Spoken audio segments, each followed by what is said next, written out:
in listen-only mode. Good afternoon, everyone, and welcome to today's webinar on Reminder Fundamentals. My name is Jessica, and with me today is Robin Brown of the Avamark Training Department here at McAllister Software Systems. Today, if you have any questions throughout this session, please feel free to utilize the question and chat panes to the right of the webinar window, and another training associate will be happy to help you and assist you with your questions. At the end of this webinar, if you have any additional questions, you may have the option to raise your hand and ask your questions verbally. Now, today's webinar may run longer than 1 hour because of all of the information that we're going to try to cover. If you feel you need to leave this webinar early, go ahead and do so. We are going to be archiving this webinar on our website, so you can go ahead at a later date and maybe finish up with the webinar if you need to. So now I'm going to turn things over to Robin, and she's going to get things started. Hello, Robin. Well, hello, Jessica. Thank you, and thank you everyone that can attend today's webinar. Good afternoon. Once again, my name is Robin Brown, and this webinar we're going to review the basics of your reminder system. Now, the reminding system is a very important, powerful part of your Avamark program, and without utilizing it properly until its fullest potential, you stand to lose time and money. By the end of today's webinar, everyone should have a good reminder foundation. All right, so let's talk a little bit about reminder logic here, Jessica. Now, the Avamark program, it primarily runs off of codes. And in other words, Avamark associates descriptions with certain codes defined in the system. Now, the reminder template is created and attached to a service, item, diagnosis, and/or problem. Now, when the code of the reminder is entered into medical history, Avamark recognizes the entry by the code and updates the reminder according to the specifications on the template window. Well, that's a lot to say. Let's just take a look at it. All right, let me switch over to our Avamark program, and the first thing that we'll talk about is actually getting us started with some basics of just setting up a reminder template. Now, some of my goals today are to teach everyone how to properly set up a basic template, how to properly set up a reminder series, and then also how to troubleshoot some of the things that might go wrong. Sound good, Jess? Oh, sounds great. Okay, well, let's get started. I'm going to go ahead and go to my treatment list, and I'm going to find, bear with me, I have a slight lag here. We're going to find this wellness exam. All right, to open a reminder template, I'm simply going to right-click and go down to Reminder. Now, we get a message that says, Reminder template not found, create one. I'm going to click Yes to that prompt. Here we go. Here's the basics of our reminder template. Now you'll notice the code when we're looking at it is the same code that we have on our actual treatment. And Jessica, what's important to know about this code? Well, when you create the reminder template, like Robin said, it's going to pull the code of the service or item or diagnosis or problem, whichever you're on.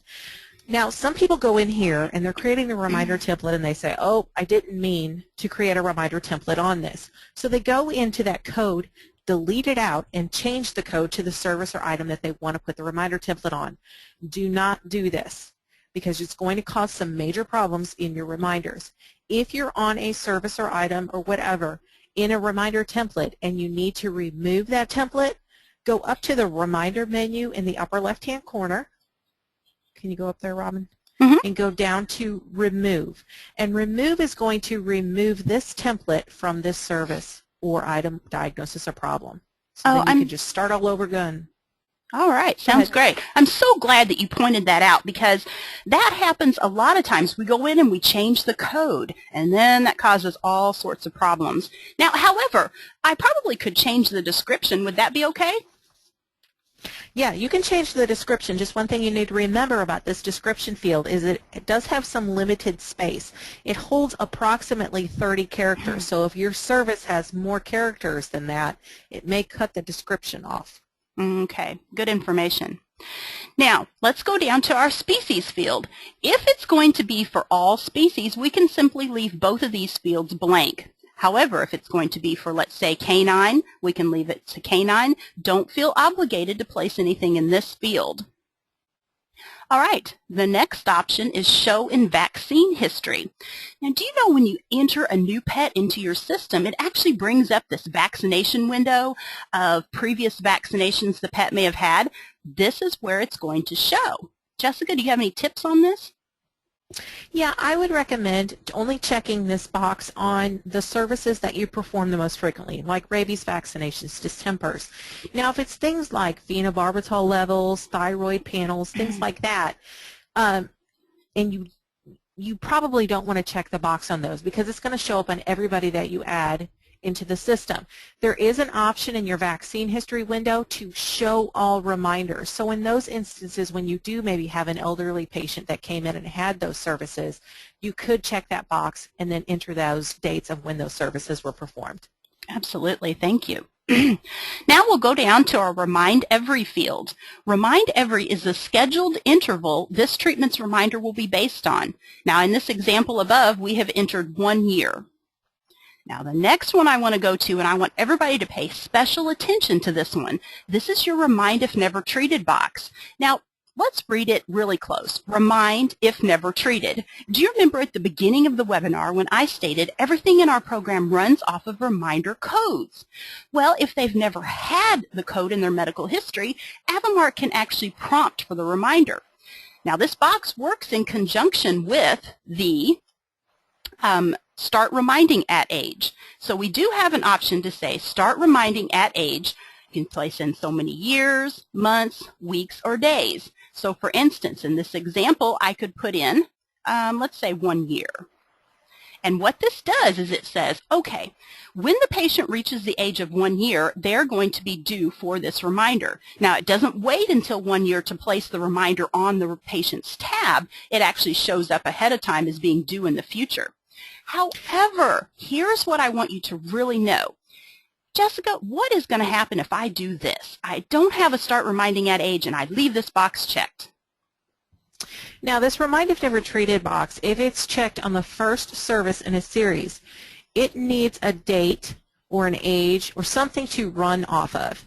If you check this box and we do not have Start Reminding at Age, a certain age or date, Avamart doesn't know which date to run off of. So the only date it has to reference is the patient's date of birth.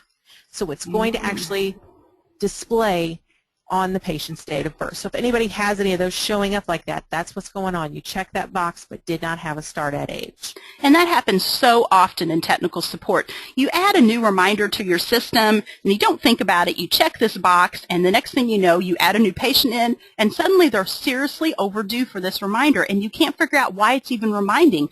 They haven't had anything in medical history yet and it's coming from this box. Okay. All right, you also have an option of Stop Reminding at Age. Now, I do want to let you know, and I'll talk more about it later on in the webinar, but now April 28th, Jessica and I are actually doing an advanced reminder webinar, and we're so excited about it. We're going to actually go through all of these scenarios of starting and stopping reminders and much more. All right. Patient to be treated is our next field. Now this is actually how many times this service is to be performed. So if they're going to get it the rest of their life, Jessica, what am I going to put in here? You would leave the field blank. I wouldn't put in like 99. Well, I have seen people do that. I guess it would work. I don't know. Well, I guess technically it probably would, but you might as well just leave the field blank. All right. This is also telling Avamart how many times is this service put in medical history. That is correct. Another way you could look at it. All right, and down here at the bottom, we're going to talk more about series name in just a few minutes, but it's a way of linking services together. So let's just go over here and review what we've done. Now, we first talked about our description and our code. Can we change the description, Jessica? Yes, we can. Now, what about the code? No. No. You can, but we don't recommend it. That's very true. All right. Now, the next box that we want to talk about is if it's a standalone reminder, meaning it is not in a series, and you don't have a start at age, do we check the Remind If Never Treated box? Are you asking me? I'm asking you, Jessica. Oh, okay. If you do not have a start at age, Do not check the Remind If Never Treated box. Okay. Now, the option for how many times the patient will be treated, we can leave that blank if they're going to receive this for the rest of their life. All right. And another thing that you may want to mention is if a patient is deceased, these reminders will be disabled. So we get that question a lot too. Excellent point. All right, the next thing we're going to talk about is the Advanced tab. Now, don't be afraid of the Advanced tab. However, I would like everyone to understand what it's all about. When you're looking at the Advanced tab, the top portion actually has nothing to do with creating the reminder template itself. It has to do with mailing the reminders. So when you get ready to email or physically print a card, this is where these come into play. Let me give you an explanation of what all these do. They're actually very handy. Your send notices. Now, I don't know if everyone's aware of this, but you will be by the time we end the webinar. You can actually send more than one reminder to a patient. So you can go in and send first reminders, meaning they're due in the future, second reminders, meaning they're past due, third reminders, and so on. If you leave it set to as requested, when you go in to print a reminder, it prints it out. However, you can say, you know what? If I send them 2 reminders, I don't want to send them anymore. That's it. That is what your send does. Priority. Priority is excellent. For instance, I can say send it when it's due. In other words, if the reminder is due, I print my cards or email them, send this on. If others do. Now, Jessica, what would be a good example of using if others do? Maybe a fecal? Yeah, fecal tests are really common with this if others do feature. Most of the time, people don't want to send just a fecal reminder unless something else is due with it. Okay. All right. Excellent. Now, disable. Disable is an excellent tool as well. It will actually show the reminder in the patient reminder area, but it will not print a card. All right, and our next option, now remember this all has to do with printing, is remind annually. Now you have first reminder only. Now what this does is it says, okay, let's say my patient was due as of June 1st for this wellness physical exam, June 1st, 2010. Let's say June 1st, 2011 rolls around and they have not responded. In other words, they have not came in and had this exam. Guess what? AVImark's going to send them another one, and you can do it for up to 3 years. So automatically on their anniversary date, for up to 3 years, it will send the reminder. That's very handy. All right, now moving on. This next section, oh, this is so good to know. Remind new patients in blank days if treatment is not done. Now, this is what we call a safety net, meaning it's a catch-all. Jessica? Yes. Do you have some ideas of how we would use this safety net? Yeah, the safety net would be great for if a patient came in for the very first time and they are too sick or too ill to have a vaccination. If we put maybe a safety net on this of 30 days, AVImark's going to wait those 30 days and then it's going to send the reminder. Okay. Okay, that's excellent. Now here's something else that I've seen it used for as well. Let's say that you have a brand new patient that came in and they're, I don't know, they're 9 years old or something, and they're overdue for rabies. Well, when you put them into the system, guess what happens? It places the reminders up. But now, I don't know if everybody knows this, but AVImark can only send past due reminders for up to 4 years. So if it's, 8, 9 years overdue for something, it is not going to print them a reminder. You could use this safety net as a catch-all, and it will add the reminder as of the added date of the patient. Have you seen it used like that before? Yes, ma'am. All right. Now, the next thing we're going to talk about is going to be the suspend option. Now, your suspend option actually will go through and it will gray out the reminder. So if you need to suspend it for whatever reason, you can check this box. Now, resume after works in conjunction with suspend, and what it will do is it will actually resume the reminder. This is a little advanced for today's webinar, so we're not going to get into a lot more detail about this one. Now, these 2 boxes, I only have a couple of things to say about them, and that is don't touch them. No, seriously. Allow override from template and apply automatically. These have to do when you create a reminder. We have to apply it, and we're going to talk more about that, but you actually have to tell the other patients, okay, look at these templates and apply the reminders accordingly. If these are unchecked, let's just remember they don't work. Can you elaborate on it, Jess? No, not really. Just don't touch them. Okay, and we also, last but not least, we have the option of remind only if sex is. Excellent for your neuters and spays. All right. Well, let's reiterate a little bit of what we did. The top portion up here has to do with printing your reminders only. Okay. Now, Jess, what was this? Remind new patients in? It was called Safety net. Safety net, absolutely. And then we also have our option of our remind only if sex is. Excellent, excellent option. Okay. The next thing that we're going to do, we've created this wellness exam. Let's look back at the controls tab really quick. It's pretty straightforward. I've said remind every 1 year. Well, I want to show you how Avamark actually uses this. Now, we talk a lot about Avamark using codes, right? Let me remove this out of this patient's medical history, just so we have a blank medical history area. I'm going to go ahead and give this wellness exam. Did I call it well exam? I did. Mm-hmm. All right. When I click done, what I want you to notice is that it actually placed the reminder up here based upon when it was given for a year later. You may notice too, if you're looking at some reminders and the date is like a day off, that's because that reminder is falling on a Sunday. Oh, that won't send reminders that are due on Sundays. That is absolutely right. Absolutely right. You know, last year we got a lot of calls. Was it last year that was leap year, I believe? And it was a day off as well. Oh, okay. Anyway, moving on. So we know how to create a basic, just standalone treatment. Pretty straightforward.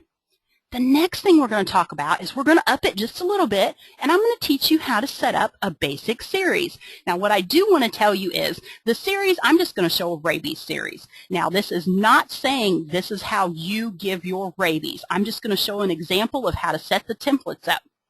Everybody does their vaccines a little bit differently. Okay?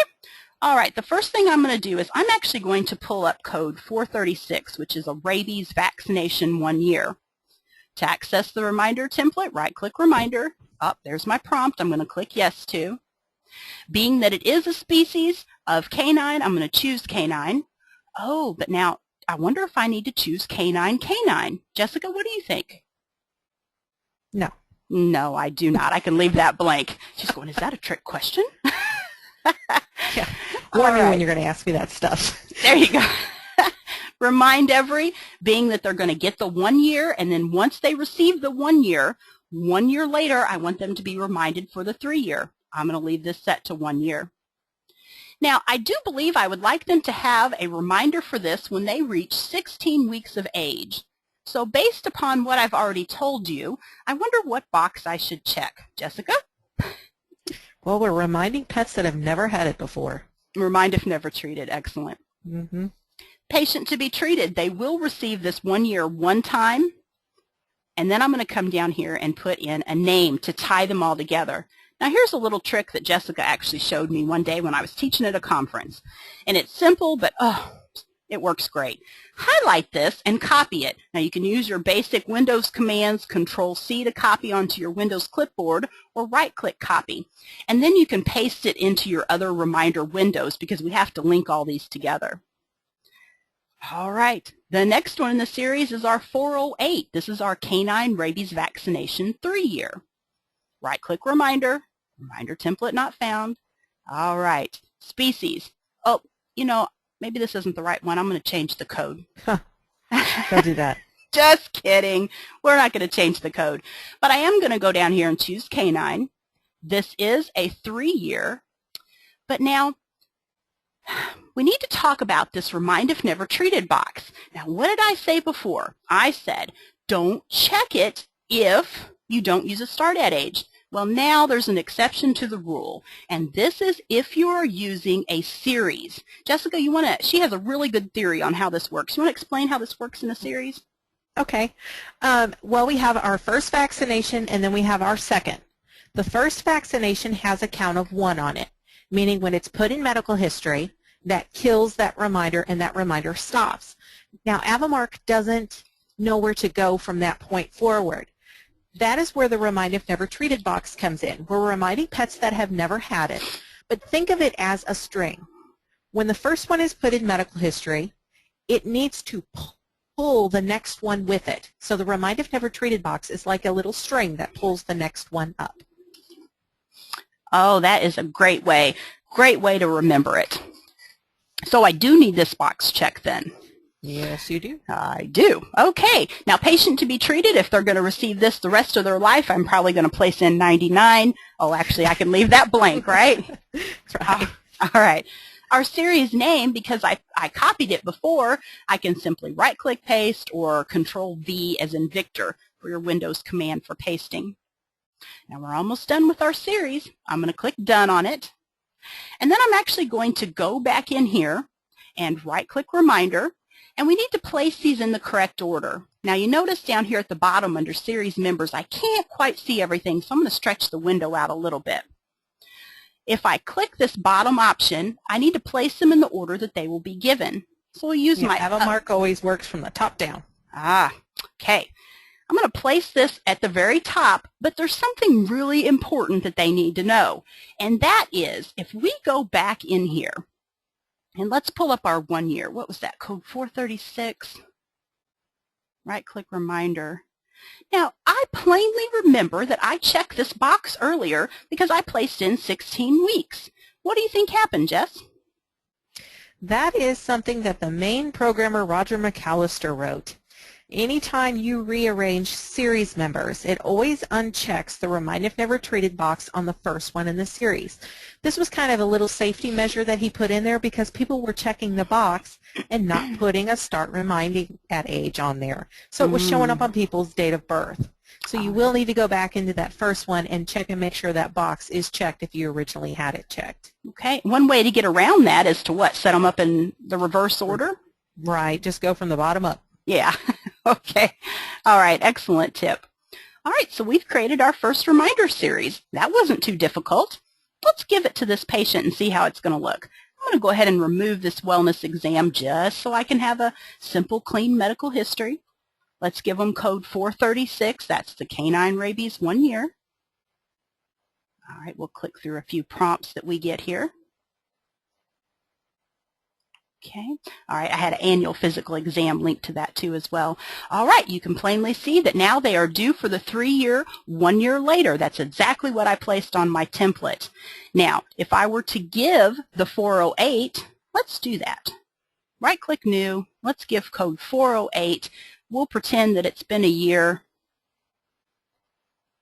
Okay. All right, and now look what it did. They're due for the 3 year in 3 years. That's not that bad. Well, I don't know if a lot of people know this too, but you can post from that reminder window too. Mm-hmm. If the patient has just come in for some vaccinations, you can right-click on that vaccination and do a post. Takes it right from the window, throws it in medical history. Oh, and I love that shortcut. Anything to save time makes me happy. Right. And if Robin didn't put that canine rabies vaccination in medical history, it would have showed up this patient was overdue for their first vaccination because we started it at 16 weeks. Very good point. And notice my pet's 9 years. Okay, the next thing that I want to talk about, we've talked about how to set up a simple standalone treatment. We've talked about how to do a simple series. Let's talk about doing a reminder on an inventory item. So I'm going to come in here, and we're actually going to find, let's do this one, 4,500. Now, there is more than one way to do reminders on an inventory item, but we're going to use this for the example today. Right-click Reminder. Notice everything looks a lot similar, but you do have an option at the bottom, Multiply Interval by Quantity Sold. Now, your interval is this, Remind Every. Now you know what the quantity sold is. It's the amount you're placing in medical history. So literally what it's going to do is take the interval and multiply it. Why is this a great option, Jessica? This would be good for like our flea and tick preventative, also our heartworm prevention. If you do get it in by the card or the box and you break up that box and you sell it in 1 month supplies, maybe a client will come in and purchase 3 tablets or 3 tubes of Advantage. When you enter that quantity in medical history, it knows to multiply that quantity of 3 times our reminder interval of 1 month. So instead of reminding in 1 month, it's going to remind in 3 months. Oh, well, let's just do that. Remind every 1 month, and I'm going to give a quantity of 3. And we'll just choose an over-the-counter doctor. Yes. Excellent. Worked like a charm. All right, that is a great option. Well, the next thing that we want to talk about, we've created this standalone. We've created a small series. Now, we want to talk about reviewing the reminder templates. You've probably talked to tech support about your reminders at one point in time. Most everybody has. And one of the first things they say to you is, I need to see your reminder templates. Here's what you're going to do. If we go up to File in our treatment list and go to Print, we have an option for reminder templates. I'm going to preview Print. Let's take a look at our reminder templates that we have set up. All right, if I look down here, you can see here is the rabies series that I had before. Okay, and I'm going to see if I can work my highlighter tool here. All right, now I lost my rabies series. Here it is. Here we go. Not very good at drawing. Okay, you can see I have it starting at age 16 weeks. The Remind If Never Treated box is checked. Okay, so what's going to happen? They're going to receive code 436. 1 year later, it's going to remind for code 408. And 3 years later, it's going to continue on. Does that make sense, Jess? Yes, those little Y's are that Remind If Never Treated box. We get that question a lot. Yes, that is true. We do. Now, let's go back over here. And we're going to review the reminder templates themselves, because when you're faxing this over to tech support, I think it's important. I worked in tech support for years before, I came to the training department. And what I want you to know is when tech support asks for them, what is it they're looking for? Because, you could be looking for the same things. So on your treatment, if you're looking at the code is looking at this code, okay? So when it says code, this is what it's looking at, the code of the treatment. Now, your interval is this one, your 3 weeks. Remember the remind every. Your count, patient to be treated how many times. Okay, this is it right here. Your first is actually looking at your Remind If Never Treated box to see if it's checked. Well, that's not too bad. Here's what I want to do. I want to take some of the few basics that we've learned today, and I'm going to turn everybody into a troubleshooting guru, Jessica. I'm going to teach them some common questions that we get in technical support, and you know what I bet? I bet they're going to be able to solve some of their own problems. Okay, here we go. When we're looking at this particular set of reminder templates, now, when you're looking at it, Jessica, what in the world do you see is going wrong here? Well, the very first one in the series, the 404L, right here, does not have a count on it. Oh. If it does not have a count, it is not going to stop. It's going to be reminding every 3 weeks for the rest of the patient's life. So we do need to put a count of 1. Now, count, is that referring to the patient to be treated so many times? Yes, patient to be treated so many times. All right. And there is actually something else going on here. What's going to happen without this Remind If Never Treated box checked on this 402? Okay, what's going to happen is they're going to put the 405L in medical history. It's going to has a count of 1 on it, or patient to be treated 1 time. That reminder is then going to stop. It is then going to skip over the 402L because it cannot find that string or that Remind If Never Treated box on the 402L. So it skips over that and goes to the 403L because it's the one that has the string. That is correct. And down here at the bottom, this would actually be a correct set of reminder templates. All right, so when you're calling technical support, these are some of the things that they're looking at.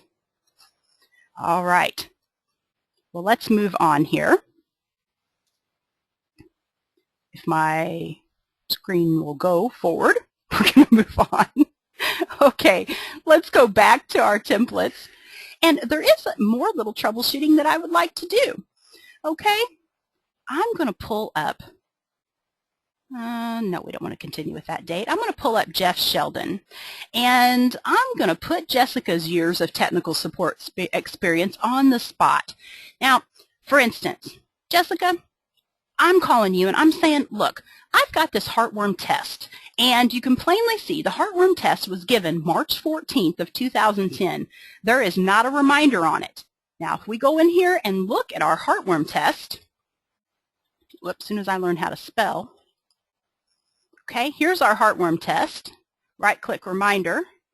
Oh, it helps if there is a reminder template on it. All right, let's set one up on here. Canine. Done. Done. Hey, I'm going to show them something ahead of time. Do you know how to go in and apply reminders to just one patient? This is what you do. Right-click on it and go to Defaults, and it's actually going to place that in here. So right-click Defaults will apply the reminder to just one patient. Okay? Yeah, all it does is just looks through the patient's medical history and then updates the reminder just for this one pet. Okay. All right, so we definitely need to actually look at the reminder template and make sure everything's going on okay with that one. But now what about this one? I have applied, and you can see there's a heartworm test sitting in their medical history. How come, what do you think is going wrong with this one? Well, it's probably because you have the wrong species on your Cocker Spaniel. Oh, look at that, the wrong species. All right, so some things that we actually need to look for when we're troubleshooting these is we're going to check for remind if never treated. We're going to check the species of the patient. We're going to check to see if the code has ever been changed. Well, for instance, what is wrong with this set of templates that we're looking at? Here's my code, 817A. All right, the remind if never treated box is checked, and I just added this patient into the system. Look here. It is due, past due. Do you know what caused this, Jessica? Yes. How many times have we reiterated this? This is that remind if never treated box checked without a start reminding at age. It's going to remind on the patient's date of birth if you do not have a start reminding at age. If you don't want to remind pets that have never had it before at a certain age, don't check the box. It'll just work from the time you put it in medical history from that point forward. Okay, excellent. So, remind if never treated, and that's what's going to happen. Well, let's talk about a little troubleshooting checklist for our reminders. Check the patient species. Okay? Code of remindable treatment and medical history. So literally, look at that code in medical history and make sure that it's the same code that is on your reminder. Because now we talked about not changing the reminder code, but can I change the treatment code? No. Yeah, we don't recommend doing that. A lot of people think that when they change the code in the treatment or inventory list, it's going to be, oh, okay, well, it's just going to update medical history. And that's not the case. When something is added in medical history, it's actually housed in a different file from that point forward. So it's not going to affect that medical history at all. It's not what we call retroactive. There are some specific utility programs that you can run to change patients' medical history codes if you need to. That is correct, and they can contact technical support, and they'd be happy to walk them through that. All right, here's something else. The interval of the reminder. Make sure you check that one. Check and see whether the remind if never treated box is checked, unchecked, okay? And the count of the reminder. That is definitely something to check as well. And the next one is, has the reminder been applied? Okay, so we're going to talk about applying in just a minute, but we have a few more things to talk about here. First off, let's talk about this reminder being in red. I bet everyone can guess why it's red. Okay, it's past due. You can plainly see that it was due in 2008. So reminders showing in red are past due. Reminders showing in blue. Reminders showing in blue are actually due within the next 30 days. And did you know, well, Jessica, what do you think it would be if I told you I came in here and saw a reminder that the date was green? That is called a patient-specific reminder, meaning it's been changed or added just for one particular patient. That is correct. So I could come in here, and all I did was, I don't know if everybody noticed me doing that, right-click New, and I could come up here and say right-click Choose, and let's say, you know what, I want them to have a reminder for this wellness exam. Now, meaning I'm saying this is specific to this pet only, this date, everything. Let's put a date in the future, might be helpful. We'll try that date. All right, now what's important to know about everything else on this tab, Jessica? The rest of the reminder template works just like any other reminder template from now on. You do need to leave that Remind If Never Treated box checked because it is running off of the due date that you have set on this reminder template itself. If you want this reminder to stop after it's been entered in medical history one time, you will need to give it that count or a patient to be treated so many times. If I do not give it a count, just on this particular patient, it is going to remind 1 year after every time I put it in medical history. Oh, okay. All right. Well, that's excellent information. So if I create something that's specific for a pet, there it is. Oh, it's blue because why? In the next 30 days. In the next 30 days. Now, what if I don't like this green? I would like to change it. I actually can do that. Most things in AVImark are customizable, and sometimes that's great, and sometimes it drives us insane, but this is actually a very good one. If I go into my advanced options, the little hammer, wrench, and screwdriver, and type in modified by user, I can change these. I wouldn't suggest, however, changing them to black, red, or blue. All right, but any of these other colors, feel free to change those. All right, so patient specific, specific to this one pet. Even if you double click and change the date, AVImark says it's a patient specific reminder. Okay. Well, with that being said, let's backtrack just a tiny bit. We've created a basic reminder. We've created a series. We've looked at those reminder templates.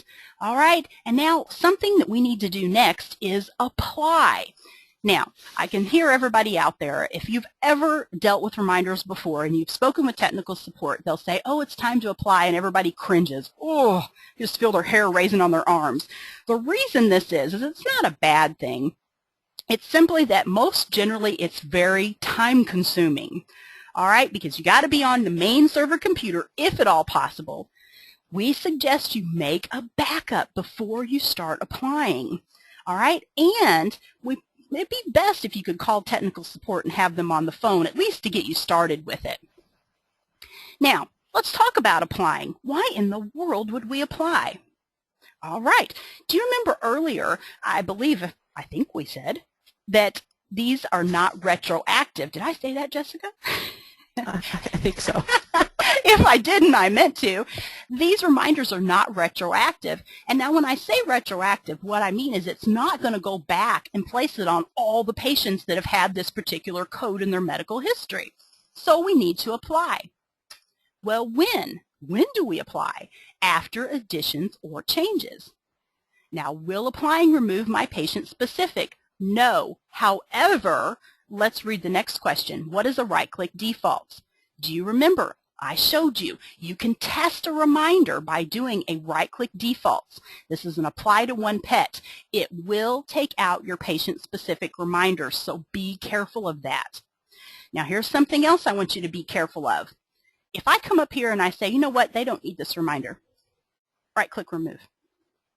When I apply, guess what happens, Jessica? It comes back. It comes back. So do not remove your reminders like this. I don't know how many times I worked in technical support and I would get a call. I mean, think about it. What if you had set up all your reminders and you'd been removing these for years and you have to do an apply because at one point in time you are probably going to have to add some things to your reminders and apply. They all come back. You have two options. You can suspend them by double-clicking on the actual reminder template itself. So, for instance, I could come in here and just say suspend. Does everybody see that? I went a little fast. It grays it out. Or, if you would like to attend the advanced series, I'll actually show you how you can create a stop in the same series, place this in medical history, and it will stop the reminder. Okay? All right. Now, I got off on a tangent. Sometimes I do that. But let's move on. Applying from template or applying globally. Now, I don't know if everyone knows that you can apply from the reminder template itself or a global apply. Well, here's what I'm talking about. If I go into my treatment list and go to File, Apply Reminders, this is the global apply. This is everybody's got to be out of Avamart. Need to be on the main server computer. And guess what? It's probably going to be time-consuming depending on your processor speed and how many clients you have and patients. All right. Apply from the template is this. Let's come in here and we'll go to our wellness exam and open the reminder. There's an apply button down here at the bottom, and if I click this, I can actually come in here and say add this reminder, add entire series, etc. I do not have to be on the server, and I do not have to have everybody out of Avamart. But I'm confused. I don't know when to globally apply and when to not, and it's all very confusing. All right, here's some rules for it. When to not apply from the template. When there is no species selected on the template, so you've left it blank so that it's for all, okay? When you add a new reminder to an existing series, okay, in these instances, you must do a global apply. All right, so that's kind of some of the rules on applying. Okay, so before you apply, I would suggest make a backup, make a backup, make a backup, make a backup.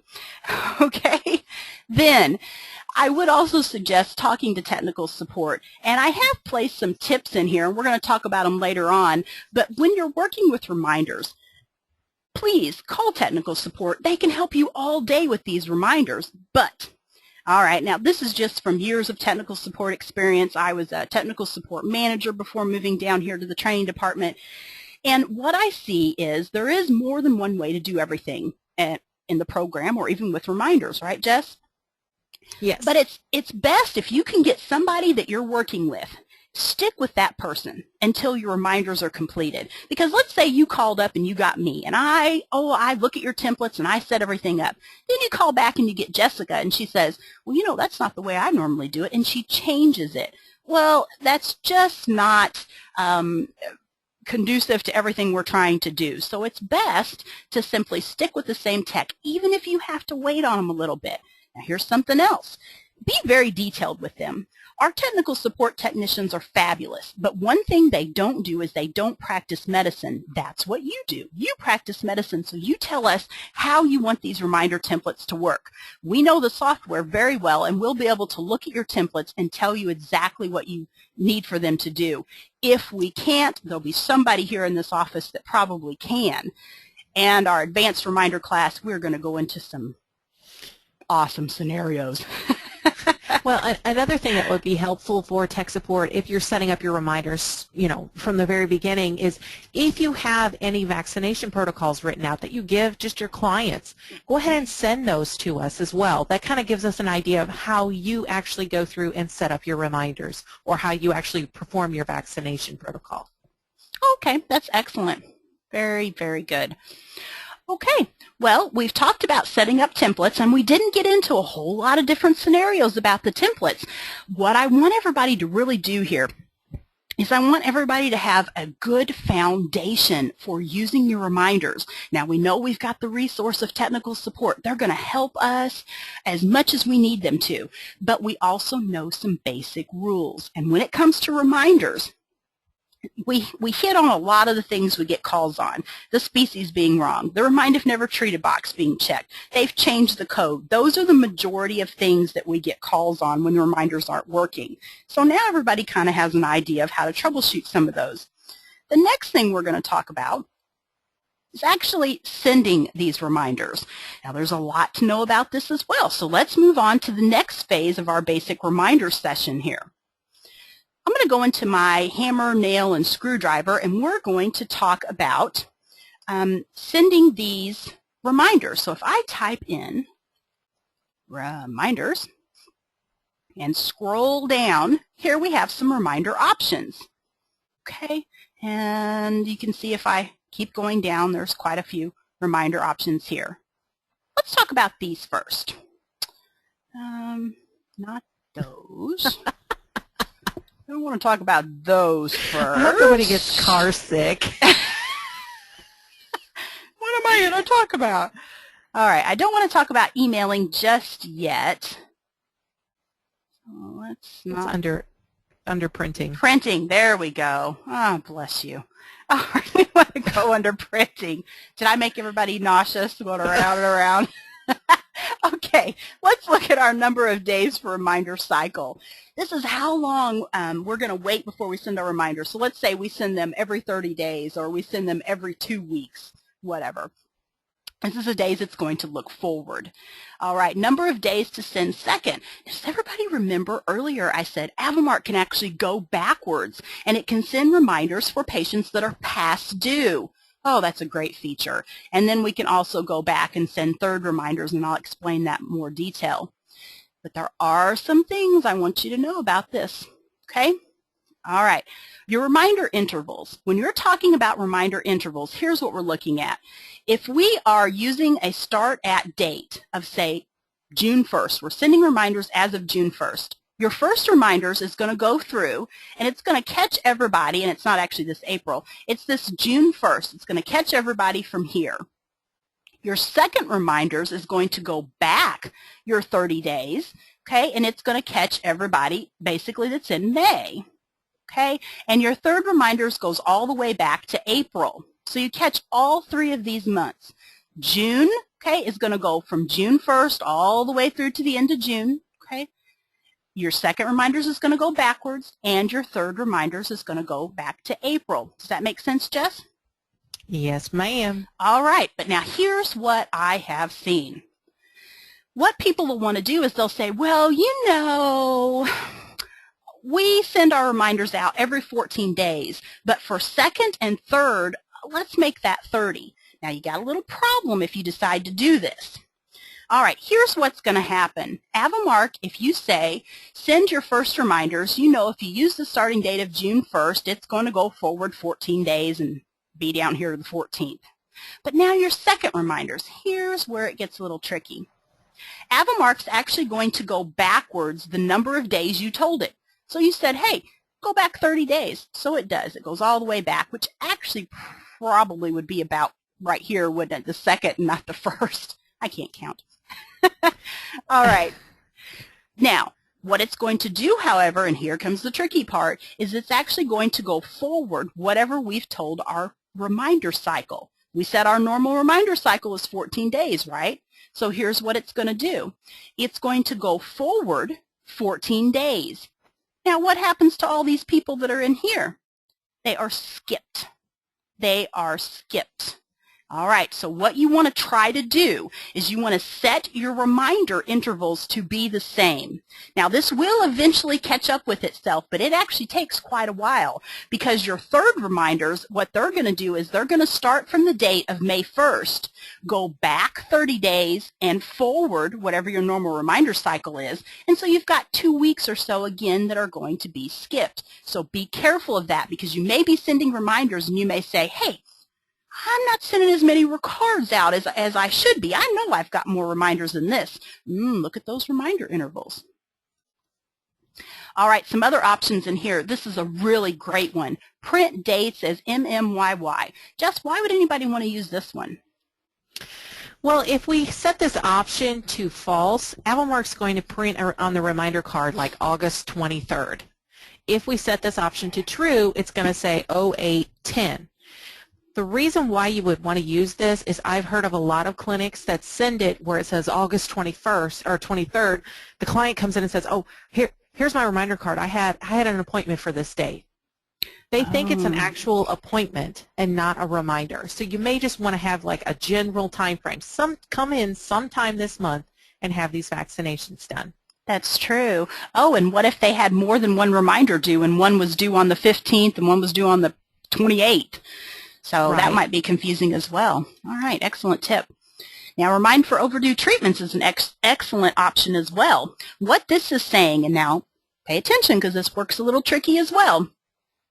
Remind for overdue treatments. It says, if AVImark already has something your patient is due for up to 4 years, I want you to tag along anything that's past due for up to 4 years. if they have a current reminder due. It will print on the reminder card in bold letters, and it will do it for how many years? 4 years. Okay? Restrict to patients without appointments. Now that is a really good one as well. If they have appointments within the next, let's say you're printing your reminders every 30 days. If they have an appointment for anything in the next 30 days, Avomark will not send a reminder card out for them. Now you have some other options here. You have your font size, your left margin, tell it how many reminders per page that you're printing. Okay, you have your 1, 3, 4, 64, 90, which prints multiples on those labels. Now, here's another option that you have, edit and print reminders with. You have 2 options. Avomark's all about options, isn't it? You have Microsoft Word and Avomark. Now, why in the world would we use one or the other? Jess, any suggestions here? Well, it depends on if you're a frilly person or not. No, I'm just joking. Microsoft Word allows you to use fancy fonts and pretty pictures and things on your reminders. Avomark is pretty much plain and simple. So it's just cut and dry, prints on a card, that's it. So depending on how fancy you want to get. All right, so with Avomark, I couldn't place a picture or, make that fancy font at all. That's right. Okay, all right. Well, that's certainly good to know. Well, now that we've talked about what we want to use, I'm going to say Avomark here. But if I did want to use Microsoft Word, Avomark will need to send you some documents. So we will send you documents either 3 per page, it's called 3.doc, meaning you're wanting 3 reminder cards on a page, or 4.doc, or 2x3, 2x4. In other words, we have specially designed documents that you will need to use in order to use the Microsoft Word feature. However, if you simply want to use Avomark, we're going to go to Work with Hospital Setup. Okay. When we get in here, we're going to click on the Reminder tab. Now notice here's those options that we were looking at before, but down here at the bottom, Edit and Print Reminders with. First reminder text. I'm going to click on this one. We're going to come in here and talk about this first reminder text. Now, notice this is our Avomark merged words, meaning that when this is printed, it's going to print in and merge the information into the program. You can make it very personable by saying, this is an important reminder about, and this would say Zach.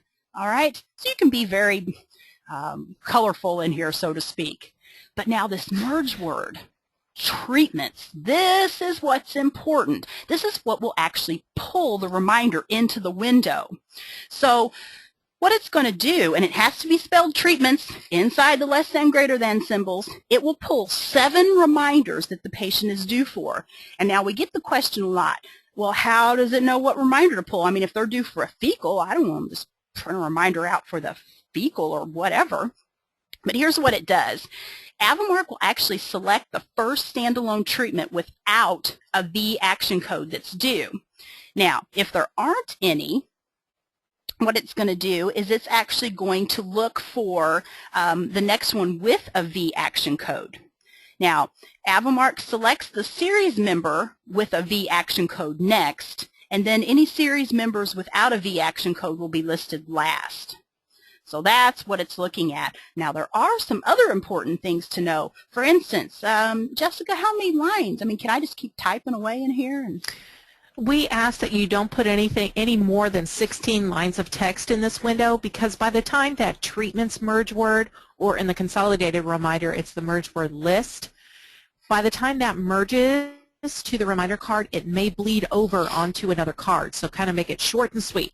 That is very true. And what would happen if I did this? What if I'm not paying attention? And you're actually entering additional blank lines of text. So that part of that reminder card, it's just adding the lines and lines and lines to that reminder card. So it's actually taking up more space. That is so you true. may want to hit, what do we say, end? Yeah. Go to the last line and hit end, and make sure you don't have a whole bunch of blank lines there at the bottom. That is a very good point. All right, I can actually set up 10 different reminder texts. So for instance, if I go to Next, and I come in here, I can set different reminder text up for, let's say, heartworm season or dental, or what else would be good, Jess? Just holiday messages. Oh, seasonal things, holiday messages, excellent. And when I'm done, if I actually type in I could say, if this was a heartworm, I could say, heartworm text, and it'll actually save that. So it'll be easy for me to identify. Let's put it back to dental because I believe it was a dental. Now you have your second reminder text. I can set up to 10 different messages in there simply by clicking my next buttons. Okay, and I can say something different. I can say this is an important reminder. According to our records, they are overdue. Okay, remember a second reminder. A third as well. But now let's talk about what a consolidated reminder is. Consolidated reminder actually uses the merge word list. And what list will do is take one patient and one thing that they're due for and print it on the card. So up to 7 different ones as well. So one patient and one thing that they're due for. And how AVImark selects this is it's a lot like how it selects to place something on for a regular reminder cards. AVImark selects the first annual standalone treatment with a V that's due during the time frame. Okay, if there aren't any, then it will look for the first annual with a V action code that's in a series, and then if there aren't any of those, it's going to look for the V action code that is in a standalone treatment itself, or one that doesn't have a V, I mean. Okay, now same rules apply. What was it? How many lines of text, Jess, did you say? 16. 16 lines of text. Same rules apply there. All right, but let's go ahead and click Done. Now, once again, all this seems like a lot of setup. If somebody's looking at it for the first time, they may be going, oh, are you kidding me? This is just too much work. I always like to tell everybody, do this stuff one time and you don't have to do it again. After that, it's almost automatic and it is so easy. Well, let's go to our next area, and that is actually printing our reminders. Okay, so if I go up here and go to Work with Reminders, there are some things in here that I want to go over. For instance, the very first time you print reminders, I would like you to go up to Print and Just One. Now what it's going to do is it'll print a reminder card out for the patient up on the screen whether they're due for a reminder or not. So it's not to test the reminder, it's to test the printing on the card. Okay, does everybody understand that? Now, we have options in here. We have options for printing our first, our second, our third, and consolidated. Ooh, now this is a little advanced tip, and I'm not going to get into it today, but you cannot send second by themselves or third by themselves. It does not work like that. We have to actually trick the system. I'm not going to get into it today, but it can be done, but just know you can't check the second box and just send second reminders without doing any other tweaking of the system. But I could come in here and check first and consolidated or first, second, and consolidated and print all these out. Notice here is my dental reminder text that I had set. If I would have saved the heartworm, I would have had that as well. So it's easy to choose what you're printing. I have my options, whether I'm sending mailing labels or printing mailing labels, not sending, the style that I want. Now, merge file, what this actually does is if you use some of our AVImark reminders, we actually have a program where we'll send those out for you. Or what is there? Paw Print, Healthy Pet, I know a lot of people use those. If you had that option set up, it would be a little button right here, and you would actually press that and merge that over. We're not going to get into that today. Now you have your remind for, you can exclude. So if I come over here and say, I only want to send out my annual vaccinations or something like that, we could come over and choose those. Now here's something important to know. What do we need to know about this exclude patient specific, Jess? Well, exclude patient specific is if you're printing maybe your annual vaccinations. And remember, a patient-specific reminder is just on one pet. Something's been added or changed on that patient's reminder. That is called a patient-specific. Normally, it includes all those patient-specific reminders on the reminder card or the reminder analysis. If you do not want to include those, you need to check that box, exclude patient-specific, and it will exclude those from the reminder analysis. That being said, if Robin excludes everything, and unchecks that exclude patient-specific, it will just print your patient-specific reminders. That is a really, really good tip. All right, the next thing we're going to look at is our start date. All right, something else to know too. I've had people call and they can't remember the last time they printed the reminders. Did you know that if you come in here, your starting date, if you have it set, let's say to 30 days, it'll automatically up it to the next 30 days. So if I were to print today, then it would show the next time I go in, what is it, 4/14? Is that right? It'd be 5/15, 14. I don't know my date. Oh, it would probably be different. Yeah, that's right. Yeah. Go ahead. Okay. Don't mind me. I'm just sitting here. Okay. The next thing we want to look at is the actual analysis itself. So I'm going to come up. Hey, choose your includes. Oh, thank you. That might be helpful. We weren't going to get anything other than a bunch of patient-specific, huh? All right, let's go up and look at our print analysis. And there are some things that I want everybody to notice on here. Now, this is just a play sample database that we're using, so everything will be, consolidated and concise for us. But you can see I have details of the client. I have their name, their phone number, et cetera, et cetera. I also have the due date that I'm looking for. So if I'm printing first, seconds, thirds, they're going to show on here. But now, did you know this? If I come in here and I have some really old dates, say I'm only printing first, second, and third, and I do it for 30 days. Now, I've told you that'll only go back, 60 days? Well, what if I have things in here from 2 or 3 years ago?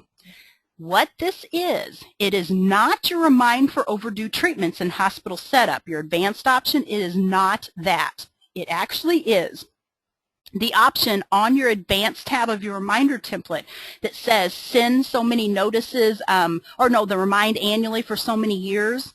So we can, remember, I can do that for 3 years. Now your remind for overdue treatments, what does it have to have? A current reminder due, and it will not show in this window. All right, so that's a good tidbit. So before you print your reminders, I would suggest you actually come in here and look at your analysis. It will actually show you how many reminders you have for each, and your reminders for each species. If you're saying to yourself, now come on, I know I have more people due for reminders than this. You have some things you need to look at. You need to have tech support look at those reminder templates and make sure everything's set up correctly. You need to look at those reminder intervals, okay? And there is another option for your emailing that I'll talk about momentarily. Oh, now, this is a bit advanced, but I do want to talk about it. We get a lot of questions about this, Jessica, and it is the response information. I'm going to come up here, and I don't believe I actually have any response information. I didn't actually print reminders to show them, but I can show them the field. This will show a percentage, and a lot of times people will come in and they'll look at this, and they don't understand what they're looking at. This send, it's important, first off, that you print reminders with your response information for the last time you printed. So if you last printed reminders on March 1st, you'll put in the date of March 1st and click response information. The next thing you need to know is that this send is not how many you sent out. It is how many, if you were to send reminders right now for this time frame, how many will send. Response is how many that responded to it by the code being placed in their medical history during the time frame that you're printing those reminders for. All right, so it doesn't quite work the way we think, and I'm not going to get into a lot more about that, but that's more of an advanced, but I did want to mention it. You have an option for print summary only. This is just going to give us a little summary of what we're looking at. Okay, it doesn't give all the details of the client. Now, with this reminder details in this analysis, what I've seen a lot of people do is they'll actually go in and call their clients. So if they're, really past due, they could go in and just call them, or maybe even call them for their first as just a reminder to come in. I've seen people use that, like their puppy and kitten shots. They don't send a physical card. They call them instead. Oh, so that may be an option. Yeah, that's a great idea. All right, we have our sort options. We can sort by zip code, client name, client number. Restrict to a specific species. But hey, look at this option. Oh, now I know this never happens to anybody, but what if your reminder cards jam? You're in the middle of printing and there they go. They jammed in the printer again, or you ran out of reminder cards or something happened. Here's what we need to know about that. You can't start them again. No, I'm kidding. You really can. All you do is place in the last account number that printed a correct card. in this field right here. So if the last one that printed was account number 522, place that in, make sure your sort by option is the same, and print. Easy enough. Another option is to print via last information search. That is a little bit involved. It has to do with searching for a particular criteria and then running the reminders based off of that. We're not going to get into that one today. Now, let's go back. We'll talk about printing. We've got to set up how many reminder cards we're printing. We do that in our advanced option. We're going to set our font. We're going to go into hospital setup, and we're going to set up that text. And then when we get ready to print, we're going to come in here and print just one. Now, what is the print just one for, Jess? To test how it's printing. Absolutely, and that's a great idea to do that. When you're physically ready to print your reminders, all you do, print reminders.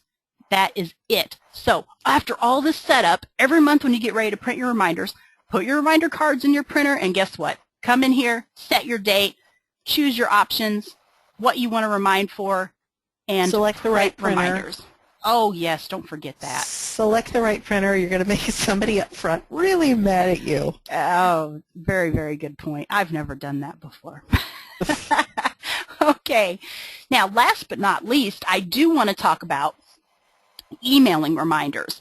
Emailing, in this day and time, so many people are starting to use their email. And if you have email addresses in for your clients, you can actually go in here and email the reminders and or print them a card. So let's talk about that just a couple of minutes. In my advanced options, if I come in and type in reminders, and we scroll down here, oh, where is my emailing options? Here they are. That's what I was trying to look at the first time. You have your options for always print first reminders, always print second, and always print third. Now be careful of this, because what Avamark is saying is if you set this to true, it's saying, okay, anybody that has an email address, when I go to email reminders, it's going to email them a reminder card. That's exactly what I want it to do. However, when I go to print the reminders, if they have an email address, it will not print them a card. Now, remember, yes, it will. I'm sorry? Yes, it will. Oh, it will print them. Is it if you set to false? Yeah. I got it backwards. Let's back up on that one. All right. If you have it set to false, I'll let you explain it, Jess. Okay. Always print first, second, and third. Now, if you have somebody that has an email address and you have the always print first reminders set to true, it is going to send them an email, plus it is going to force it to print an email or print a reminder card. The same with your seconds and thirds. What we really recommend having is it set to false on the first, true to the second, and true to the third. So what it's going to do is if I have it set to false, it is going to send an email to the first time. If the client doesn't respond the first time and they're due for their seconds and thirds, then it's going to force it to print. A reason why you want to do that is you want to catch those people that maybe the reminders are going to their junk email or going to their spam folder. So that's what I would recommend doing. That is a really, really good option. So it's if you have it set to false. I had it totally backwards. Thank you for clarifying that. All right. Now the next thing we want to do after we get these options set is to come down here and where it says first reminder, second reminder, and third reminder, you're going to place in your text. You can go in here and copy and paste from your hospital setup, but now there is something that I noticed. Jessica, there's not a consolidated in here. No, there is not a consolidated in the email window. That each patient that is due is going to get a separate email. So if the client has 7 pets due, they're going to get 7 separate emails. Okay, well that's definitely, I guess with email it doesn't cost anything, so that's perfectly fine. Right. All right. Now, I do want to tell you that if you don't have your email set up, you can contact technical support, and they have a worksheet, so to speak, that they're going to have you fill out with your internet service provider, and they'll be able to help you get your email set up in Avamark, and there are some other things depending on what service provider you have, etc. I'm not going to get into that one today. But to actually send your reminders, it's so easy. You're going to go into Work with Reminders, choose your options for your starting date, okay? And then all you have to do is come up and click on Email and Send. and that's all there is to it. Now, message, you have your first, second, and third. You could also set those up in here as well as in your advanced options. Now, I did have somebody ask me the question the other day, and they said, what if it kicks the email out? How do I know it was a bad email address? It actually will print a report at the end, or bring a report up, I should say, that will show those email addresses that were rejected, so you can go in and fix those, remove them, or whatever. Now, you can run an information search as well to find all your clients that have email addresses, so that you can kind of look through and make sure that those all look correct. Was you going to say something, Jess? Yeah, I was just going to say, if you do have those clients that have a valid email address that have told you, I don't want to receive my emails via, or my reminders via email, there is an action code that you can put on the client. It is the letter G, and that tells AVImark, I don't want you to send an email to the client. I want you to always print a reminder card. Okay, so the G action code, that is an excellent tip as well. Okay, so let's talk about some tips. Oh, tips. We love tips. Call technical support for help with reminders. So, all right, Jessica, I'm going to throw this one out at you. What if I have already called technical support 5 times today and I'm still having problems? Can I keep calling them? Yes. They can talk to you as long as it takes to get your reminders set up properly. Okay, excellent. Now, another good point would be to stay with the same technician. All right, let technical support review your reminders before applying them. So let's say you completely understand how to set these templates up. You have got it down pat. It doesn't hurt to have a second set of eyes on them. Go ahead and print those out, and you can fax them over to technical support to look at. Oh, my lands, and how many times have I talked about this one? Don't change treatment or item codes without talking to support. Remember, AVImark mostly runs off of codes. If you change it, the reminder will not work, right? Now, going back through what we've done today, we have learned how to set up a basic standalone treatment. Remember, we had our well exam earlier, right-click reminder. We learned how to set up this single standalone treatment. We learned about the code. We learned it's okay to change the description because that's what will print on the card. We learned about species. I don't have to have canine. If it's for all, I leave it blank, right? I don't put all, I just leave it blank. We learned about when we should use showing vaccine history, what our reminder intervals are, what the Remind If Never Treated does in a series and as a standalone, patient to be treated. We learned about the Advanced tab. The top portion is all about printing. Oh, we learned this handy dandy little, what is this called, Jessica? I don't know, what is it? Safety net.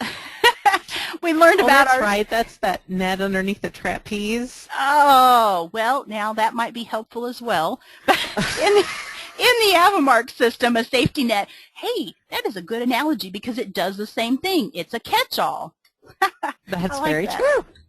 All right, so we learned about how to set up a basic series. We had our canine rabies 1 year and our 3 year. We came in here and learned how to actually connect these together and set our series up.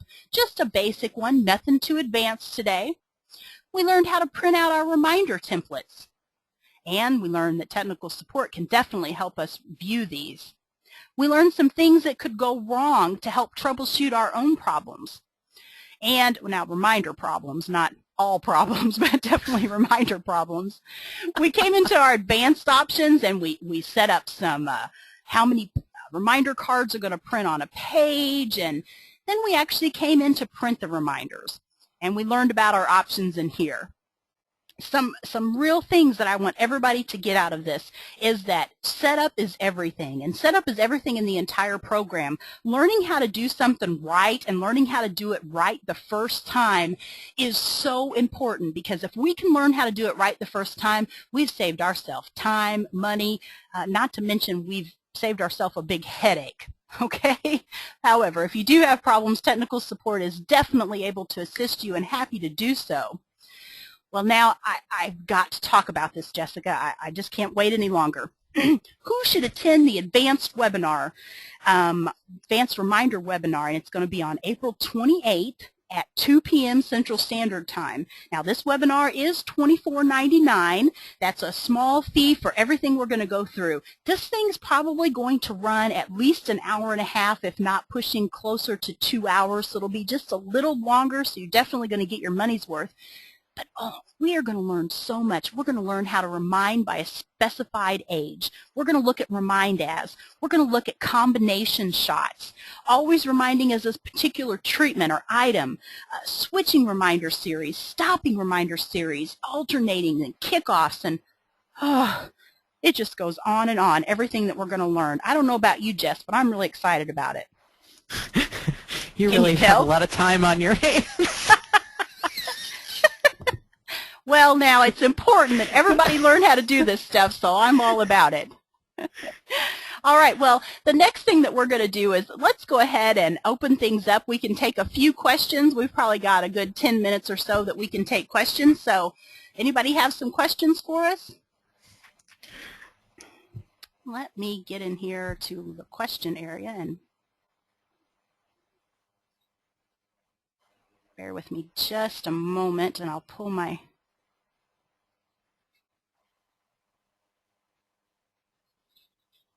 Okay. I haven't went anywhere. I'm still here. I'm reading questions. We're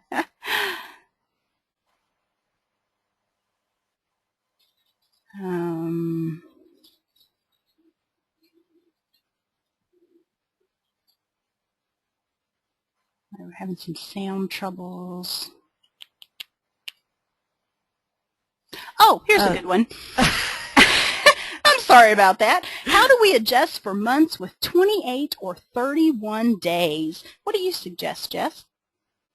What do you suggest, Jess? What do you suggest, Jess? I mean, other than changing your starting date when you go to print your reminders, you know, just because in your advanced options you set that 30-day interval in there doesn't mean it's set in stone. That's just the default dates that it's going to pull in that reminder window, and you can change that anytime. Okay, and that's true. If you come in here and you print every 28 days, as long as you're doing it every 28 days or so, I mean, it's going to eventually, you know, catch up with itself. It's not, it shouldn't be a huge deal, do you think? No. No. Okay. The next one, is this going to be Stephanie? Okay, looks like Stephanie. She says, in the work with reminder analysis window, can you start the starting date? Mine is set for 1997 when I open that window, and I have to change it to today's date. Oh, Stephanie, you've got a big problem. No, I'm just kidding. What it is Avamark, when you actually physically go in and print those reminders, it's placing that date in. So what my suggestion would be is to go in and do this. Set your date back maybe a month and go in and act like you're going to print your reminders. So go up to, set your date back to a month, go up to print your reminders, and then don't actually either pull your paper out of your printer or you know, choose a printer that isn't on or something, and let it go through and place it on all the patients like it's actually printed the reminders. The next time you go in, it'll have today's date automatically in there, but that's what it is. It's just not registering because it's so old that reminders have ever been printed. Oh, also, something it won't do is when you print just one. I had this call once. Somebody said, well, it won't ever up my date, and I am printing through the Work with Reminder window. And they were actually going in and pulling up every pet and going to print just one. Closed out, pull up the next pet, print just one. Ooh, that's like a full-time person just sitting there doing that. I know. Oh, that would take some time. Now, it looks like our next question is, and forgive me if I pronounce your name wrong, it looks like it might be Ian or Ian. I probably just totally butchered that name. I apologize. When you create a series for vaccine boosters and when you print the certificate after each booster date, the due date for the service is blank. If it doesn't specify when the next code in the series is, or it doesn't specify when the next code in the series is due, is there a workaround for this? Jess, any ideas? I'm thinking it has to do with the actual action code. Does he have a V-action code on it? I mean, it's pulling the... What were you going to say? Well, what I'm thinking is, and I'm trying to step back to my technical support days, it has to do, they pull from the V action code. That is definitely what prints them on the reminder or the certificate itself, but also if it's in a series or not. Now, if it's in a series, it should be pulling the date, but I would probably try to talk to technical support, or if you would prefer, we could get somebody to call you about it. There's probably just something small that's set up incorrectly, but it should print the right date on there.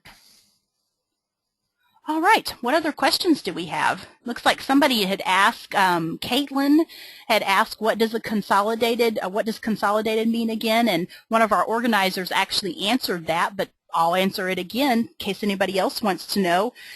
Consolidated is actually when it prints one reminder card for all pets in the household. So, and it would print one reminder, or one pet and one thing they're due for. And remember, you don't have that option with email. All right, here's another question. How can we know how many pages would be printed in total? That is an excellent question. Now, you know, when you print your reminder analysis, you can definitely see how many cards are going to be printed, you know, how many reminders that are due by looking at all the different names and your options at the bottom. I guess it would actually depend on how many you're printing per page. If you have it set to 3 or 4, you might be able to do a little math and come up with that. What do you think, Jess? That's what I was going to say. Yeah. Okay. Just yeah. divide it by 3 or 4. That's about their best bet. All right. Any other questions? Give them just a moment to type this information in. We had so much to cover today. Normally our webinars don't last. Everybody's feverishly typing. I know. They may be. Now, we do have this webinar archived on our website, and, well, we don't have it this moment. It's not completed, but we will have it on the website. And I'm telling you, it's in a little bit of a tricky spot.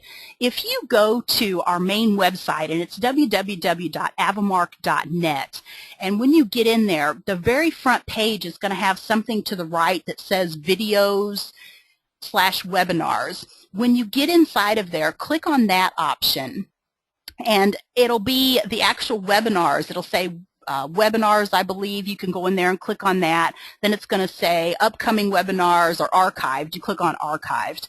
I know it's kind of hard to find, but they're definitely in there, and we should have them up shortly. Probably not today, but by next week they'll definitely be on there. Any other questions? I'm not seeing any, Jess. We've either done a really, really great job and filled their heads so full of information, or we've completely confused everybody, and I hope it's not the latter. Or we bored them to death. Oh, I hope they're not asleep. All right, well, let's go ahead and wrap things up here today. Jessica, I want to thank you so much for helping us and being a part of this webinar. I look forward to working with you again on April 28th for our advanced webinar. And I do want to let everybody know that in the future, we do have some things coming up. We have some conferences. We have one in Minneapolis, May 20th and 21st. And then we have our annual user conference in St. Louis, Missouri, August 11th through 13th. I know you're going to be there. I'm going to be there. We have a lot of wonderful guest speakers. I'm very excited about it. But for more information, you can contact the training department by emailing training@avamark.net for more information, or calling 877-838-9273. Option 4. Have a great day, everyone. Bye-bye, everybody. Goodbye.